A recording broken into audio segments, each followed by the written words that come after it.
Começa Reencarnação baseada em fatos.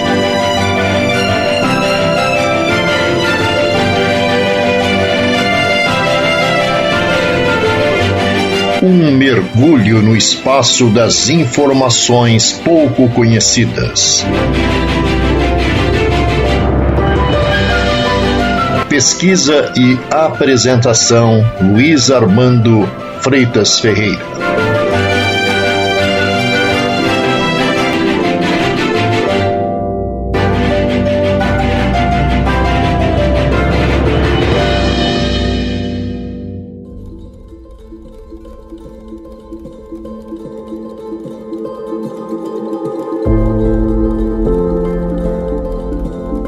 Você já leu alguma das obras do espírito André Luiz pelo médium Chico Xavier? Acreditou no que lá está contido? Lhe pareceu fantasia, ficção ou descrições verdadeiras? Siga-nos no conteúdo que apresentaremos a seguir e reflita se deve ser considerado ou não. Partimos do livro Os Mensageiros, o segundo dos ditados ao médium mineiro em 1944, em meio à guerra desenvolvida na segunda metade do século XX no continente europeu, erroneamente denominada Guerra Mundial, embora localizada e envolvendo predominantemente países daquela região do planeta. Num dos capítulos iniciais da obra, o instrutor Aniceto, André Luiz e Vicente, a caminho da superfície ou crosta, como costumam tratá-la, detém-se na casa de um casal chamado Alfredo e Ismália, onde acabam ali pernoitando, atendendo sugestão do anfitrião que afirma: nossos aparelhos assinalam a aproximação de grande tempestade magnética ainda hoje. Sangrentas batalhas estão sendo travadas na superfície do globo. Os que não se encontram nas linhas de fogo permanecem nas linhas da palavra e do pensamento. Quem não luta nas ações bélicas está no combate das ideias, comentando a situação. Reduzido o número de homens e mulheres continuam cultivando a espiritualidade superior. É natural, portanto, que se intensifiquem ao longo da crosta espessas nuvens de resíduos mentais dos encarnados invigilantes, multiplicando as tormentas destruidoras. Após a exibição de alguns números musicais pela anfitriã, Alfredo comenta que as colônias espirituais da Europa, mormente as de nosso nível, estão sofrendo amargamente para atenderem às necessidades gerais. Depois de reiteradas assembleias dos nossos mentores espirituais, resolveu-se providenciar a remoção de pelo menos 50% dos desencarnados na guerra em curso para os nossos núcleos americanos. Isso representa algo em torno de 35 milhões de pessoas. Questionado se não seria, porém, mais justo que os desencarnados dessa espécie fossem mantidos nas próprias regiões do conflito, explicou que instrutores mais elevados são de parecer que nossas agremiações seriam fatais à coletividade dos espíritos encarnados. Determinariam focos pestilenciais de origem transcendente, com resultados imprevisíveis. Inúmeros de nossos irmãos que perderam o corpo nas zonas assoladas não conseguem subtrair-se ao campo da angústia, mas quantos ofereçam possibilidades de transferência para cá, dentro das nossas cotas de alojamento, são retirados dali, sem perda de tempo, para que seus pensamentos atormentados não pesem em demasia nas fontes vitais das regiões sacrificadas. Pondera ainda Alfredo que em vão voltarão os países do mundo aos massacres recíprocos. O erro de uma nação influenciará em todas, como o gemido de um homem perturba o contentamento de milhões. A neutralidade é um mito, o isolamento uma ficção do orgulho político. A humanidade terrestre é uma família de Deus, como bilhões de outras famílias planetárias no universo infinito. Em vão, a guerra desfechará desencarnações em massa. Esses mesmos mortos pesarão na economia espiritual da Terra. Enquanto houver discórdia entre os seres humanos, todos pagarão doloroso preço em suor e lágrimas. A guerra fascina a mentalidade de todos os povos, inclusive de grande número de núcleos das esferas invisíveis. Quem não empunha as armas destrói os dons e dificilmente se afastará do verbo destruidor no campo da palavra ou da ideia. Mas todos nós pagaremos tributo. É da lei divina que nos entendamos e nos amemos uns aos outros. Todos sofreremos os resultados do esquecimento da lei, mas cada um será responsabilizado de perto pela cota de discórdia que haja trazido à família mundial. Bem, a informação foi inserida por André Luiz no livro Os Mensageiros, ditado a Chico Xavier em 1944, portanto, em meio ao trágico conflito. Passado quase um século, poderíamos encontrar indícios de que o planejamento da espiritualidade tem aí a sua base? O anseio de confirmar ou não os comentários feitos, pesquisando histórias individuais ou coletivas, encontramos algumas evidências em vários casos interessantes.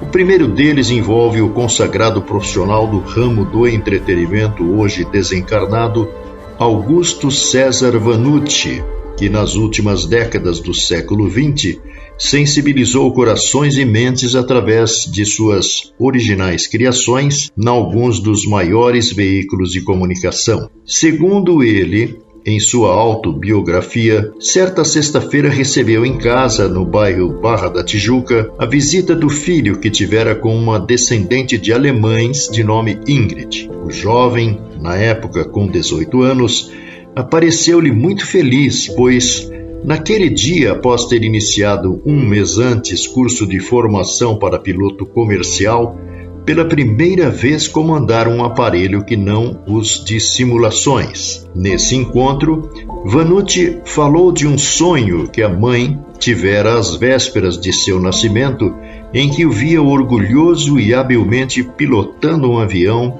ao tempo da Primeira Guerra, ao que o jovem Gabriel ponderou que, felizmente, ela viu sua paixão por voar. Falaram ainda sobre a vida, sobre Deus, sobre o pós-morte. Terminada a conversa, o filho, a namorada e amigos partiram para o que seria um fim de semana alegre na cidade serrana de Friburgo. Pela madrugada que se seguiu, porém, o telefone inesperadamente toca e uma voz do outro lado se identifica, se oferecendo para cuidar do féretro e sepultamento do filho e namorado.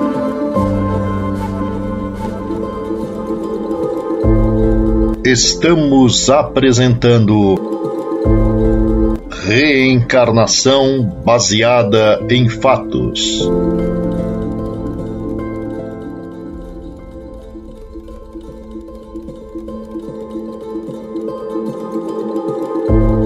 Naturalmente, a notícia provocou compreensível reação de desespero, perplexidade e dor no pai, apesar de suas convicções em torno do espiritismo. A visualização do corpo acomodado no necrotério ao lado da namorada confessou ter a vontade de gritar para Deus sobre por que o jovem, cheio de sonhos e planos, e não ele, já envelhecido e frustrado em muitos dos seus planos. Apuraria depois ter sido a morte causada pela inalação de gás vazado de aquecedor comumente usado nas pousadas da região para amenizar o frio da madrugada. Vencido o fatídico dia, de volta à sua casa, na noite que se seguiu ao sepultamento, por volta das 2 da madrugada, novo telefonema, desta vez do amigo e médium Edson Queiroz, de Recife, dizendo que pouco antes do início dos trabalhos da noite, avistou o espírito do Dr. Fritz, acompanhado de um jovem louro, olhos claros, que tinha a impressão de conhecer, e o médico alemão o identificou como filho do famoso teatrólogo e diretor, revelando ter o mesmo sido arrojado piloto, várias vezes condecorado pelo Kaiser durante a Primeira Guerra Mundial, tendo atirado bombas de gás sobre tropas inimigas e que, com o acidente ocorrido, sofria a ação da lei de causa e efeito e transgredira de forma implacável em nome da supremacia ilusória. O caso 2 vem de uma família da Grande São Paulo, constituída de 6 filhos, a primeira das quais renasceu gêmea de um menino com um problema. Era portadora de uma espécie de paralisia cerebral, sem condições de movimentos, de falar, sem sensibilidade tátil, mexendo apenas os olhos com que se fazia entender com os familiares, aliado ao belo sorriso com que irradiava a alegria que sentia interiormente quando a mãe, percebendo-a triste, a punha para tomar banho de sol na varanda da casa, lia-lhe histórias e enaltecia a grandeza de Deus. A menina fez-se jovem e aos 24 anos concluiu sua passagem pelo plano material, seguida meses depois pela irmã Maria Helena, vítima de acidente de trânsito sofrido quando retornava da faculdade que frequentava em Mogi das Cruzes. No intervalo entre as duas perdas, a mãe e o pai se aproximaram do espiritismo, apesar de católicos, passando a frequentar um centro espírita no bairro do Ipiranga, cujos dirigentes frequentavam mensalmente os trabalhos de Uberaba. Cerca de algumas semanas antes do aniversário da mãe, as irmãs transmitiram cada uma delas uma mensagem homenageando a genitora.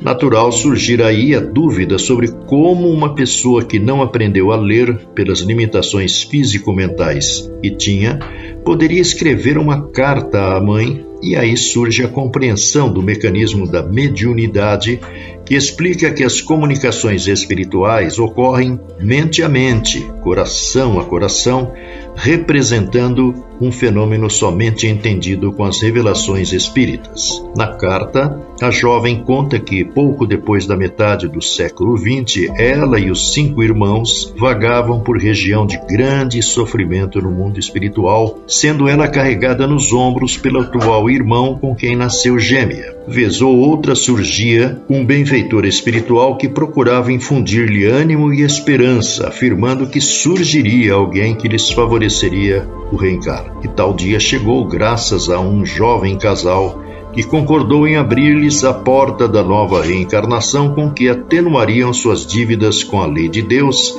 em existência passada. Revelações posteriores do médium Chico Xavier dariam conta que ao tempo da Segunda Guerra na Europa, os 6 irmãos estavam ligados a um grupo de resistência contra o avanço nazista, sendo que a moça com limitações da reencarnação, recém-concluída, era a habilidosa preparadora de artefatos explosivos para surpreender os soldados inimigos. Certa feita, em meio à montagem de novo artefato, houve uma explosão, amortecida pelo seu corpo, que impactado repercutiu os danos ao corpo perispiritual, restringindo movimentos durante todo o tempo em que estiveram nas regiões do mundo invisível, até muito tempo depois, quando foram informados do retorno ao plano espiritual. O terceiro caso é revelado pelo médico e professor de oncologia espírita Dr. Paulo César Frutuoso, que nos últimos anos tornou-se figura reconhecida como trabalhador dedicado do Lar Frei Luiz, no bairro de Jacarepaguá, na cidade do Rio de Janeiro. Autor de 10 livros, corajosamente expõe-se falando da medicina espiritual do futuro, o mais recente trabalho, onde revela suas instigantes e interessantes experiências com espíritos materializados na referida instituição, operando prodígios na restauração da saúde de inúmeras pessoas. Em entrevista concedida a um dos podcasts da TV no YouTube, conta que certo dia uma de suas noras revelou estar grávida. Ao realizar, contudo, o primeiro ultrassom para verificar a situação da gestação, foi informada que tudo corria normalmente, a não ser pelo fato de que a criança renasceria dentro dos quadros da microcefalia. Tal diagnóstico se prendia ao fato dela ter sido picada por um mosquito que lhe transmitiu o vírus da Zika, que através da circulação atingiu a placenta, acarretando enfermidade com que renasceria. A pequena, com 8 anos à época da entrevista, não via não ouvia, não andava, não conseguia sentar ao corpo da criança em formação. Acessado o plano espiritual, dá conta que em vida passada seu espírito fazia parte de grupo de cientistas médicos que faziam experiências com crianças em campos de concentração nazistas, além de abortos experimentais.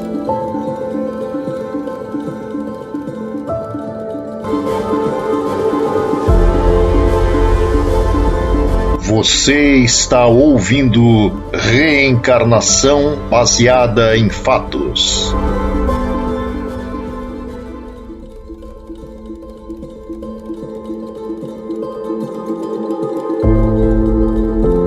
Um quarto caso fica esclarecido no capítulo Talidomida de um dos livros do escritor, jornalista e autor de várias obras, Humberto de Campos, mais conhecido como Irmão X, recebido por Chico Xavier, revelando que, assistindo a uma aula sobre a manifestação da lei de causa e efeito no plano espiritual, vira soldados nazistas invadindo casas de judeus a serem enviados aos campos de extermínio, no sentido de forma radical e violenta roubarem anéis, gargantilhas, pulseiras e outras joias, mutilando pessoas implacavelmente, impondo a elas sofrimentos indescritíveis. Na sequência do filme, o mesmo grupo de agressores era visto em região de grande sofrimento no mundo espiritual, observado por benfeitores interessados em criarem a oportunidade do seu reerguimento. Sendo assim, desde meados dos anos 50, renasceram em várias partes do mundo, mas também no Brasil, milhares de crianças com malformações congênitas, sobretudo em braços, mãos, pés, pernas, vítimas de medicação que continha em sua formulação substância que produzia efeitos teratogênicos,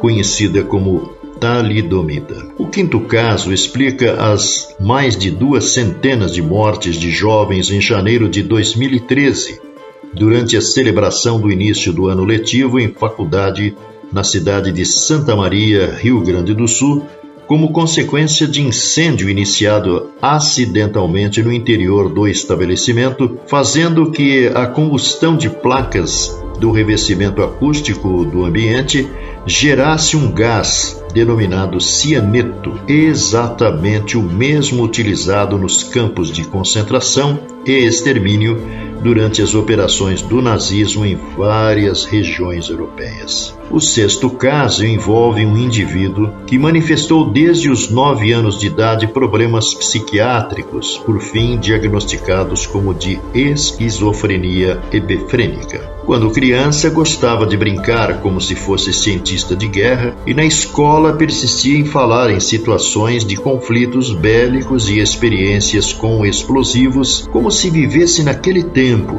impressionando colegas e professores. Várias internações em hospitais psiquiátricos acompanharam o agravamento do seu quadro, conversando e sorrindo sozinho, soltando frases soltas que não eram entendidas, até que uma voluntária as identificou como sendo faladas em alemão. Refratário a qualquer tipo de tratamento, práticas de terapia ocupacional diante do desafio que representava, o incentivaram a colocar no papel que lhe vinha à mente, surpreendendo a todos, vendo-o desenhar estrelas, fórmulas químicas e a suástica, depois vários tipos de medalhas nazistas, falando sobre elas e seus portadores. Escrevia os nomes de oficiais graduados, falava de combates e personagens ligadas a eles, dizia das medalhas e das patentes do nazismo.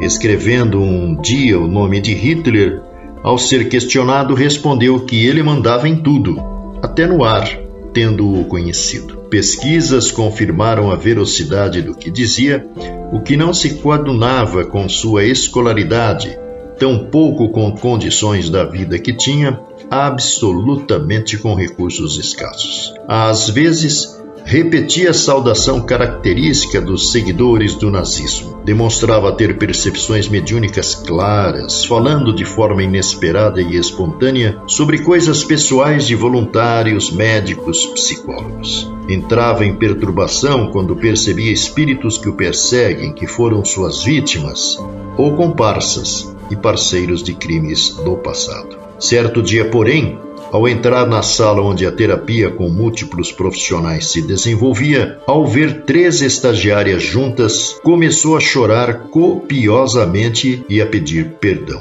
Ao ser indagado sobre a razão, em momento de rara lucidez, contou que elas foram recebidas por ele no campo de concentração onde exercia um cargo de alta patente.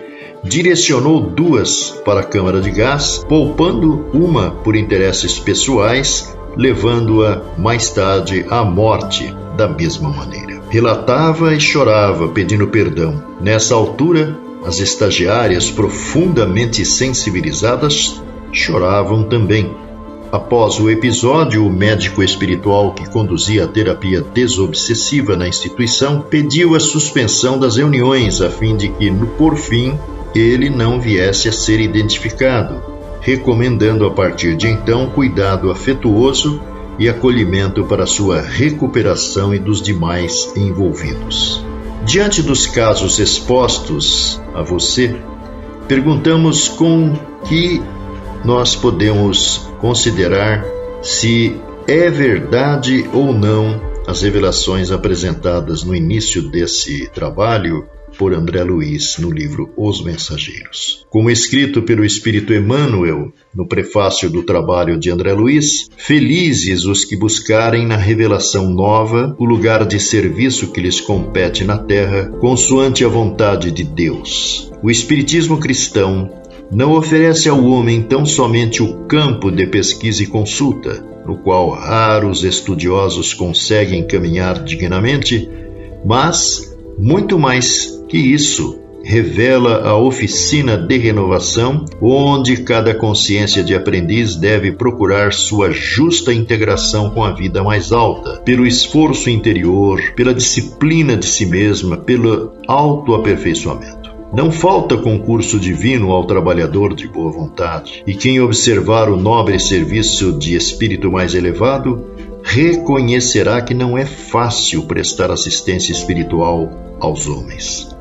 Trazer a colaboração fraterna dos planos superiores aos espíritos encarnados não é obra mecânica, enquadrada em princípios de menor esforço. Claro, portanto, que para recebê-la, não poderá o homem fugir aos mesmos imperativos. É indispensável lavar o vaso do coração para receber a água viva, abandonar envoltórios inferiores, para vestir os trajes nupciais da luz eterna. E finaliza: se procuras, amigo, a luz espiritual, se a animalidade já te cansou o coração, lembra-te de que, em espiritualismo, a investigação conduz sempre ao infinito, tanto no que se refere ao campo infinitesimal, como à esfera dos astros distantes, e que só a transformação de ti mesmo, à luz da espiritualidade superior, te facultará acesso às fontes da vida divina. E, sobretudo, recorda que as mensagens edificantes do além não se destinam apenas à expressão emocional, mas, acima de tudo, ao teu senso de filho de Deus, para que faças o inventário de tuas próprias realizações e te integres, de fato, na responsabilidade de viver diante do Senhor.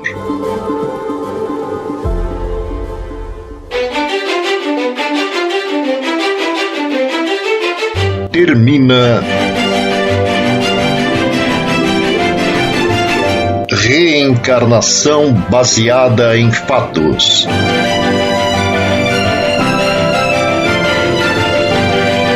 Um mergulho no espaço das informações pouco conhecidas.